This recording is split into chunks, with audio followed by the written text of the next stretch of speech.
Bismillahirrahmanirrahim. Mayoritas orang kafir pasti mendapat azab karena tidak mengindahkan peringatan Allah Subhanahu wa taala. Itu babnya. Terus ayatnya yang pertama, laqad haqqal qawlu ala aktsarihim fahum la yu'minun. Artinya sesungguhnya telah pasti berlaku perkataan atau ketentuan Allah terhadap kebanyakan mereka karena mereka tidak beriman. Artinya ialah bahwa kalimat azab telah wajib atas mayoritas mereka karena Allah Subhanahu wa taala dengan ilmunya yang azali terdahulu sebelum bumi dan langit diciptakan telah mengetahui bahwa mayoritas orang-orang Quraisy itu tidak beriman pada Allah dan kerasulan Muhammad sallallahu alaihi wasallam, seperti Abu Jahal, Utbah, Saibah, Al-Mughirah dan lain sebagainya. Maka tujuan khitab ayat ini adalah untuk mereka yang celaka itu dan demi mempertegas argumentasi, bukan untuk mengharap keimanan mereka karena Allah Subhanahu wa taala mengetahui bahwa mereka bukanlah termasuk orang-orang yang bertauhid dan beriman. Nah, jadi maksud daripada bab ini dan ayat yang saya bacakan barusan plus artinya plus maksudnya pun di dalam tafsir Yasin ini, yaitu mewajibkan kepada mayoritas orang-orang kafir karena mereka tidak beriman. Mereka tidak akan menjadi orang yang beriman dan tidak beriman pula, tidak mengakui atas kenabiannya Nabi Muhammad, tidak mengakui atas kenabian Nabi Muhammad. Maka Allah itu mewajibkan atas mereka untuk masuk ke dalam nerakanya Allah. Nah, bagaimana dengan orang-orang sekarang yang sudah Islam, termasuk kita, termasuk saya, termasuk kalian semua yang sudah Islam, sejak lahir sudah Islam? Apakah akan masih termasuk kepada golongan yang diwajibkan masuk ke dalam neraka? Pertanyaannya misalkan seperti itu, jawabannya tinggal, kalau bertanya kepada saya menjawab tinggal melihat kita-kitanya sendiri. Kita mau dimasukkan ke golongan mereka, yaitu ke dalam neraka atau tidak. Kalau kita tidak mau dimasukkan ke dalam golongan mereka yang masuk dalam neraka, hendaknya mulai dari sekarang kita belajar betul-betul beriman kepada Allah dan beriman kepada Rasulullah. Nah, dengan mempertegas ayat ini, Allah menurunkan ayat ini, bukan Allah itu mengharap agar Abu Jahal, Utbah, Saibah, Al-Mughirah dan lain sebagainya yang mengkafir kepada Allah, yang kafir kepada Rasulullah, Allah mengharap mereka beriman. Tidak. Akan tetapi ini sebuah eksempel kepada kita yang hidup di masa sekarang bahwa orang-orang kafir itu adalah adalah golongan yang diwajibkan masuk ke dalam nerakanya Allah. Nah, maka dari itu kita harus tahu seperti apa sih orang kafir. Nah, orang kafir itu adalah orang yang tidak beriman kepada Allah dan tidak beriman kepada Rasulullah, yaitu tidak pernah bersaksi bahwa tiada Tuhan selain Allah, tidak pernah mengucapkan asyhadu an la ilaha illallah, dan tidak pernah mengucapkan wa asyhadu anna Muhammadar Rasulullah. Nah, mereka adalah orang-orang kafir. Nah, kalau kita yang sering, bahkan kita membaca 2 kalimat syahadat, bahkan sering di dalam sholat kita baca, insya Allah kalau kelakuan kita seumur hidup kita digunakan untuk kebaikan, tidak terlalu banyak akan kejelekan, insya Allah kita tidak akan termasuk kepada golongan-golongan yang diwajibkan masuk ke dalam nerakanya Allah, dalam artian tidak dimasukkan ke dalam golongan kafir. Nah, maka dari itu kita belajar mulai dari sekarang. Terus ayat berikutnya, inna ja'alna fi a'naqihim aghlalan fahiya ilal awqani fahum muqmahun. Sesungguhnya kami telah memasang belenggu di leher mereka, lalu tangan mereka diangkat ke dagu, maka karena itu mereka tertengadah. Artinya ialah mereka mendongakkan kepala, menajamkan pandangan karena tiang belenggu berada pada leher mereka, masuk dari bawah dagunya, sehingga mereka mendongakkan kepala karena menahannya. Ayat ini mengilustrasikan perumpamaan tentang orang yang tidak beriman kepada Allah Subhanahu wa taala dan takabur. Orang yang demikian tangannya diangkat ke dagu, kepalanya tertengadah ke langit sehingga tidak melihat suatu apapun. Beginikan. Dibelenggu nanti. Begini. Pandangan ke atas ke langit, tangannya digitukan, ya, sehingga mereka tidak bisa melihat apapun. Kanan kiri tidak ada orang, tidak ada. Di kiri tidak ada, di depan, di belakang, apalagi di belakang sudah tidak bisa menoleh. Allah itu akan membelenggu tangan-tangan orang kafir itu diginikan. Ada penyangga di sini sehingga melihatnya ke atas saja. Dan ketika sudah melihat ke atas, yang kelihatan itu bukan langit, ya.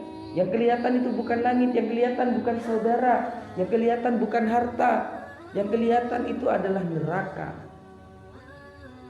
Sehingga mereka nanti akan ditanya oleh Allah, ditanyakan oleh Allah, dipanggil satu persatu dengan tangan, dengan mendongakkan kepala, tertengadahnya kedua tangan sambil mereka melihat ke atas, tidak melihat suatu apapun, dan mereka akan menjawab dengan jujur atas apa yang telah dilakukan oleh mereka seumur hidup mereka.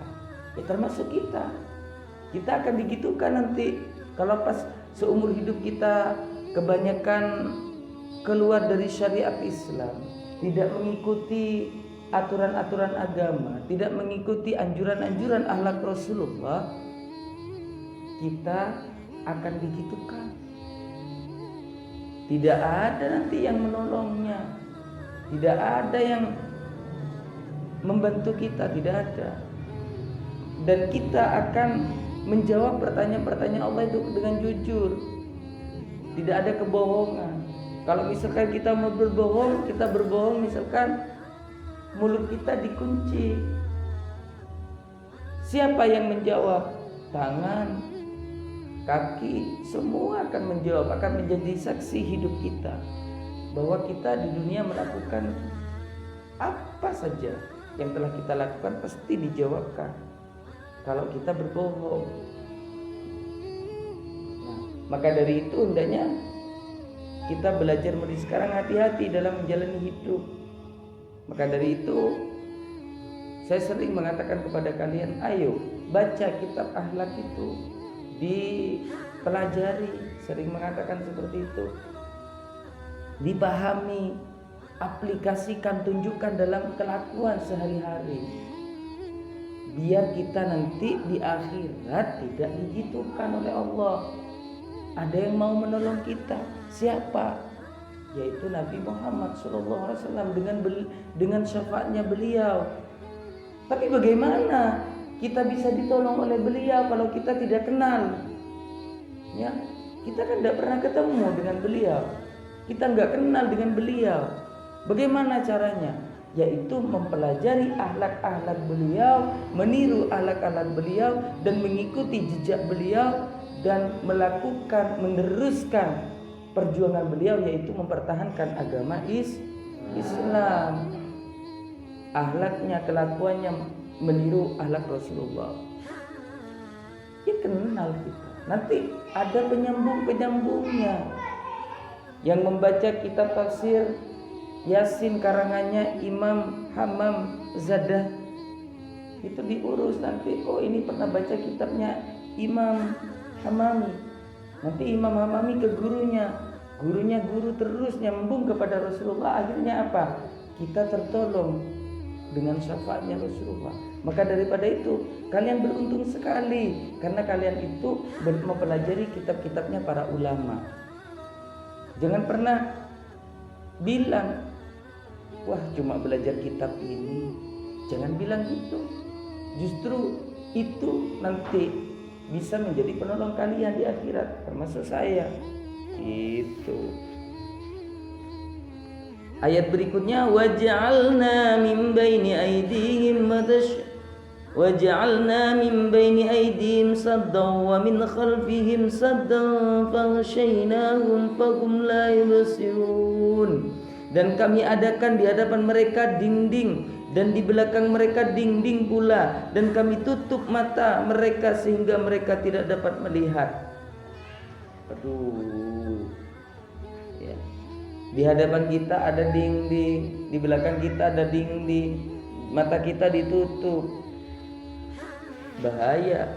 Ayat ini turun menurut suatu riwayat mengenai Abu Jahal dan seorang temannya dari Bani Mahzun. Peristiwa itu ialah Abu Jahal bersumpah, jika aku melihat Muhammad sedang sholat, maka aku akan memecahkan kepalanya dengan batu. Lalu keduanya mendatangi Nabi Muhammad SAW di saat beliau sholat. Ketika Abu Jahal mengangkat batu, maka tangannya menjadi lumpuh sampai ke lehernya, dan batu tersebut menempel pada tangannya. Maka ketika ia kembali ke teman-temannya dan memberitakan apa yang ia lihat, lalu batu yang menempel di tangannya tersebut menjadi terlepas. Waktu Nabi Muhammad itu sholat, Abu Jahal, ya, di dalam riwayat ini itu mau memecahkan kepala Nabi dengan menggunakan batu. Bahkan sampai Abu Jahal ini bersumpah. Siapa Abu Jahal ini? Yaitu ketuanya orang kafir Quraisy, musuh Rasulullah, yang tidak mau dengan Rasulullah, tidak mau dengan dakwahnya Rasulullah. Ya. Oleh Rasulullah diajari akhlak, tidak mau. Dikenalkan dengan Allah, tidak mau. Bahkan Abu Jahal ini mau menentang, ya, memusuhi Nabi Muhammad, menentang, bahkan ingin membunuh dengan memecahkan kepala Rasulullah dengan batu. Tapi pertolongan Allah, apa yang terjadi? Batu yang ada di tangannya Abu Jahal itu menempel di tangannya, dan tangannya yang memegang batu itu lumpuh sampai lehernya. Kembali Abu Jahal kepada teman-temannya menceritakan kejadian-kejadian itu. Ternyata apa? Setelah nyampe di temannya, batunya lepas, tangannya tidak lumpuh lagi. Gitu. Setelah Abu Jahal bercerita tentang kejadian-kejadian itu, lalu seorang Bani Mahzun itu berkata, aku akan membunuhnya dengan batu ini. Kemudian keduanya mendatangi beliau di saat beliau sedang sholat. Ketika mereka berdua hendak melempar beliau dengan batu tersebut, maka Allah membutakan mata mereka. Kedua orang tersebut mendengar suara beliau tetapi tidak dapat melihatnya. Itulah keajaiban Allah demi membela kebenaran. Jadi kalau berbuat baik dilindungi oleh Allah. Contohnya ini, Nabi ketika sholat mau dibunuh oleh Bani Mahzun, ternyata apa? Allah membutakan mata mereka, kedua orang tersebut yang mau melempari Nabi. Nabi ketika Nabi sholat dan mau dilempari batu, ternyata kedua orang tersebut matanya buta dan mereka hanya bisa mendengar suara Nabi dan tidak melihat orangnya. Bagaimana coba bayangkan kalau orang buta mau melempar? Tidak bisa, gitu kan? Nah, lalu mereka berdua kembali ke teman-teman sambil memanggil mereka dalam keadaan buta dan tak dapat melihat. Mereka bertanya, apa yang Anda perbuat? Kedua orang itu menjawab, aku tidak melihat Muhammad, tetapi aku mendengar suaranya. Antara aku dan dia terhalang oleh sesuatu seperti ada anak sapi sedang menyambar-nyambar dengan ekornya. Seandainya aku mendekatinya, maka ia akan memakanku. Setelah peristiwa tersebut, setiap Abu Jahal bermaksud buruk kepada Rasulullah SAW, dia tidak bisa melihat beliau. Dalam riwayat yang lain disebutkan bahwa ayat ini turun berkaitan dengan sekelompok orang dari suku Quraisy. Peristiwa tersebut ialah pada suatu hari Nabi SAW beserta para sahabatnya, beliau duduk di samping pintu Ka'bah. Seorang Quraisy berkata pada teman-temannya, kemarilah kita akan menindak Muhammad beserta para sahabatnya. Kita ajak mereka pergi ke gunung Abu Qabais, lalu ia bunuh Muhammad dan para sahabatnya. Namun terlebih dahulu kita bertanya pada mereka, siapa di antara mereka yang tidak meridhoi agama Muhammad, maka kita membebaskan ia.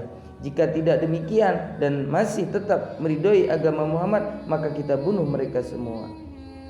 Setelah musyawarah, mereka sepakat untuk mendatangi Muhammad SAW dan para sahabatnya. Maka Allah menjadikan di depan mereka penutup sehingga tidak bisa melihat Rasulullah dan para sahabat beliau. Itu adalah pertolongan Allah yang diberikan kepada Nabi Muhammad. Ya. Pertolongan Allah kepada Nabi Muhammad.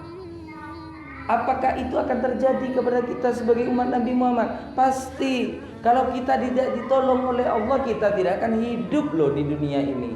Tidak akan pernah kenal dengan yang namanya bakpao. Tidak akan kenal dengan yang namanya sate kambing. Tapi karena rasa kasih sayang kedua orang tua kita yang telah diberikan Allah kepada hati mereka, sehingga kita dirawat sampai sebesar ini, sampai setua ini. Dan ini adalah pertolongan Allah. Kalau kita tidak ditolong oleh Allah, tidak bisa. Tidak bisa seperti itu. Kenapa? Karena setiap yang terjadi di dunia ini adalah kehendak Allah. Paham? Di dalam ayat lain, wasawa'un 'alaihim anzartahum am lam tunzirhum la yu'minun. Sama saja bagi mereka apakah kamu memberi peringatan pada mereka ataukah kamu tidak memberi peringatan, mereka tidak akan beriman. Karena telah ditetapkan dalam ilmu Allah Subhanahu wa taala bahwa mereka tidak beriman, bahkan mereka mati di atas kekafiran dan masuk ke dalam neraka. Berdasarkan takdir ini, maka peringatan tersebut mempertegas hujjah atas keingkaran mereka. Jadi mereka orang-orang kafir yang memusuhi Nabi Muhammad, mau diingatkan atau tidak diingatkan oleh Nabi Muhammad, mereka tidak akan pernah beriman. Kenapa? Karena ini memang sudah garis dari Allah. Allah sudah tahu kalau orang-orang kafir Quraisy nanti tidak akan pernah beriman, gitu. Ya sudah. Mau Nabi Muhammad berdakwah dengan cara apapun, mereka tidak akan pernah beriman. Nah, kalau sudah tidak beriman, tidak mempercayai Allah sebagai Tuhan dan Nabi Muhammad adalah sebagai utusan, sebagai Rasul dan Nabi, maka itulah yang disebut dengan kafir. Dan orang-orang kafir itulah nanti yang akan menjadi penghuni neraka. Ayo selamatkan hidup kita, jangan sampai kita mati dalam keadaan kafir. Justru kita selalu mengharap kepada Allah, nanti kita mati dalam keadaan membawa iman dan Islam. Paham ya?